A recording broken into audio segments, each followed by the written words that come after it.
If you guys are lacking coins throughout Team of the Season, then check out IG Vault with the link down below. It's so easy to buy for them, and they're by far the quickest site around. They even update you as your coins go in. Use code Kurt for 6% off.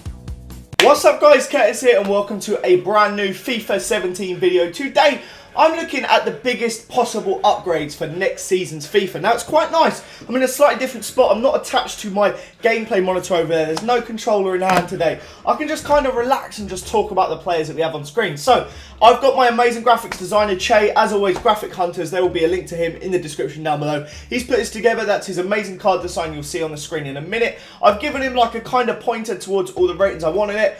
Of course, not all of them are going to be what they are. I'm sure you guys would disagree on some of them. But this is what, in my opinion, could be some of the biggest and most interesting upgrades. Not every single one of these is going to be plus 10.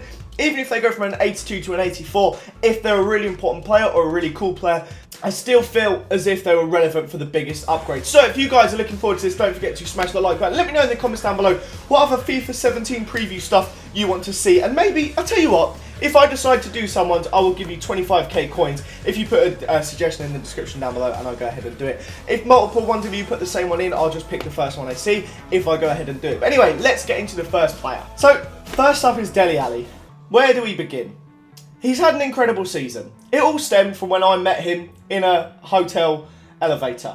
Now, of course, I inspired him to go on and be the very best he can, and he did. This was in September last year. Went on to have a great season. Until the Euros. Now, I had actually sent these off before some of his Euro appearances. I think he's an incredible player, and he's done so well for Tottenham this year. It just shows. But just like most England players, he incredibly disappointed. Now, that has had no effect on the ratings, but I'm sure a plus 12 to 79 would be more than adequate for Dele Alli. He had an incredible season.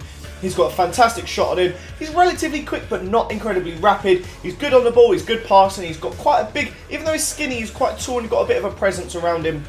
And like I said, his long shots are absolutely incredible. So I think those stats are about fair. And maybe 78, sort of 79 range, I think is about right. I think if you were to give him 79, nobody would complain, because he had one of the best seasons for Tottenham last year. And he got in the Team of the Season. Like, he was one of the best players in the league. So I think that's pretty valid. Next up, we have Pierre-Emerick Aubameyang. The guy is just... Not only is he a FIFA goal machine, he's a real-life goal machine. I remember by December, he'd scored like a ridiculous amount of goals, like actually insane. Now, I've given him a plus 3 ratings boost. I think 84, 85 sort of region is fair. There's no doubt he's going to get a boost. He was incredible for Dortmund last year. Now, whether or not his pace goes from 95 to 96, who knows? It'll probably stay at 95, but I like to be optimistic. I like to have pacey players. His dribbling will, of course, go up at 1 or 2, I imagine. His shooting has to go up. He was banging in goals last season. I'm going to find his stats real quick. This is incredible. In the Bundesliga, he got 25 in 29. Only 4 games where he didn't get a goal. That's almost Cristiano Ronaldo and Messi sort of level goal a game. And over all competitions, this includes Europe, which he got 11 in 14 in. Into all competitions, he got 39 goals in 46 games. That is incredibly close to a goal a game. That's about 0.9. Let me get the calculator up. That's 0.84 goals a game, which is pretty incredible, and about 1.13 games per goal, which is absolutely insane. That is as good as any player in any striker in Europe other than Messi and Ronaldo, which aren't even, they're not human. He is one of the best strikers in Europe at the moment, and if he doesn't get a crazy upgrade, I will be very disappointed. Next up is Hector Bellerin. Now, I really wanted to give him like a 87 rated card. Obviously, that's unrealistic, but what a season he's had. He's impressed me more than any other Arsenal player this season. He's been absolutely fantastic. And I took to Twitter to ask people what they thought. Most people said about 80 was fair. They won't increase his pace. Maybe his dribbling, defending, passing, physical might go up a little bit. He's got a good cross on him. His shot's not too bad, so I think 56 would be relatively fair. He's good defending, good dribbling. I think that will be one of the most used cards in the Premier League on FIFA next season, and very, very good if he does get those sort of ratings. Next up is Dahoud. This guy has just had such a rise to fame. He's just gone up card.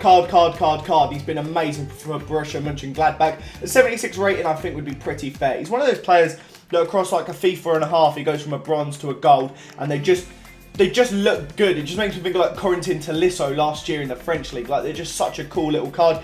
And he's been fantastic for Borussia Mönchengladbach, as I said. Lots of rumours that he may be getting a move, maybe to Liverpool. Apparently Klopp quite likes him. Who knows? It's still I mean, we've got 2 months left in the window. Anything can happen, but I think that would be a fantastic little card and really fun to have as a good CM in the Bundesliga. Next up, Danny Drinkwater. I didn't know how to do this card. What a season he's had alongside N'Golo Kante. Absolutely amazing. I'm pretty sure Kante is in this list as well. Can't remember if he's in this week or the next episode. But anyway, Drinkwater has just been amazing. And the fact he didn't go to the Euros is just... why? Why wouldn't you take him? Why would you not take him? But anyway, he's got a +5. I've given him, I think a 77 is pretty fair. Maybe if we get to January and he's still doing it, give him another upgrade to 80, 81.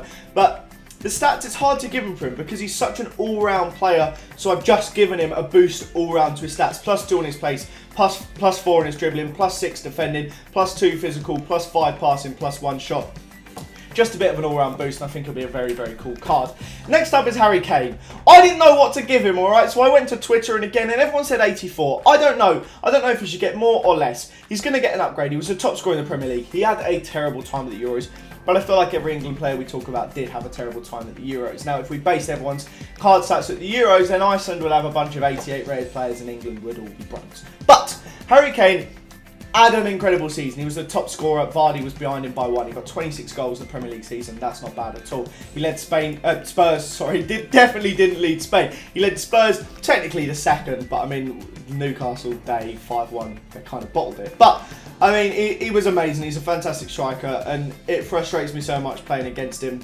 The goal he scored against Arsenal this season was just absolutely amazing at White Hart Lane after Flamini got sent off. And I could just talk about him all day because I hate him, but he's actually such a good striker. So I can see him getting a very big upgrade this season, maybe 83. He's going to be in the 80s for sure. He's going to get a big, big upgrade, and I guess it's fair to say. Next up, N'Golo Kante. What a man, what a man, what a mighty good man. What a season he has had again. All of these players have had good seasons, but Kante just... was jaw-droppingly good. His physical presence in the midfield is second to none. He can run around like... it's insane. People make jokes that he does a marathon for a warm-up. All this guy does is run, intercept, run, pass, dribble, run. He is amazing. He's so influential for Leicester City. And it's going to be interesting to see if he does actually stay on there or if he gets a big money move. I'd like to see him stay at Leicester for another season and see how they get on. But at the same time, if they don't have quite as an impressive season with all the money battering around in the league, maybe he'll want to move on. Who knows? But what an improvement that would be, and such a cool card to use in the Prem. He will be one of those like in every single midfield. Next up is Riyad Mahrez. You've got to give this dude a +10 at least. Could be at Barca, could be any... we do not know where this guy's going to be. Again, another one I hope he stays at Leicester, but +10 to his card. Maybe 83 is a little much. Maybe. He played like an 83 rating, but do they give him that sort of boost? +10 is a huge, huge change. I personally think he deserves it. Of course, he had his gold upgrade. I can't remember what that went to. But, I mean, he's just been so impressive. 83 rated, 87 pace, 89 dribbling, 81 shot, 80 passing. What a card that would be. 83 rated, he'd be one of the most used right mids in the Prem again, because he'd be able to cut inside. He's got his dribbling, his pace. He'd be so fun to use. And I'm running out of expletives for some of these players, because just watching Leicester last season, I'm going to like go on a bit of a tangent here, but just watching them last season, it is mind-blowing. Do you not just sit there and think like, what happened? All of these players were unbelievable. I've never seen someone as good with a ball at his feet come from nowhere. This is like, of course we've seen Ronaldo, Messi, etc. do it, but someone that was relatively unknown until about February last year, went on the run at the end of the season, and then had this incredible season. It's so hard to put into words what's happened to Leicester last year and what their cards are going to be. Hopefully Mahrez does get this really cool upgrade.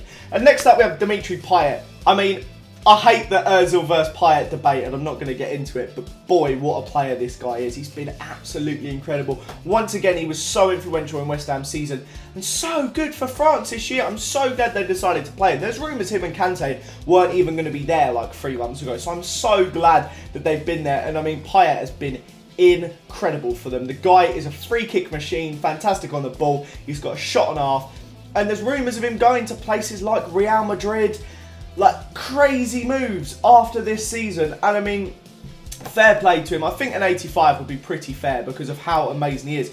If Ozil's going to be an 88, Payet's got to be more than an 81, that's for sure. 81 pace, 87 dribbling, 80 shooting and 86 passing. That would be pretty cool. What a card that would be.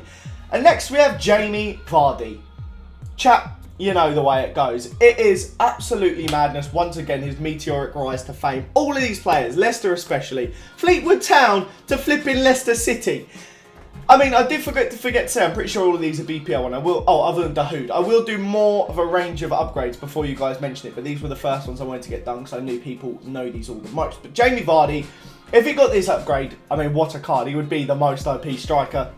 93 pace, I think is so fair. I've never watched a player be so effective with his pace in my entire life. Watching us play Leicester, I didn't go to the away game, but I was at the home game when we beat them 2-1 and Simpson got sent off. But Vardy is such an enigma of a player. Most teams, when you go for a corner, like when the other team has a corner, you leave a player like floating around. Vardy will sit on the halfway line and he is just ready to run, and they will smash the ball up the pitch and he will run. Anytime a through ball was coming through, I think we played Mertesacker and Koscielny that day, and he just looks so scary. So he has to get that pace. Again, I know I'm going on a massive tangent here, but I'd love to see him get that sort of pace. 83 shot would be really cool because he's such a good finisher. 79 physical, 76 dribbling, passing and defending, not really too much for a change. I think that would be such a cool little difference for him to have as a card, and I think, again, he would be so fun to use in FIFA 17 if he gets a card like that. He's got to get a big increase, but to what, we do not know. Boys, I hope you did enjoy this video. Then let me know in the comments down below what players you think deserve to get a huge upgrade in the next FIFA 17. Smash that like button if you enjoyed it. Subscribe if you're new around here. I'm going to get back to regular uploads. This is 2 days in a row, I think. Smash that like button if you enjoyed it, and I'll see you guys later. Goodbye!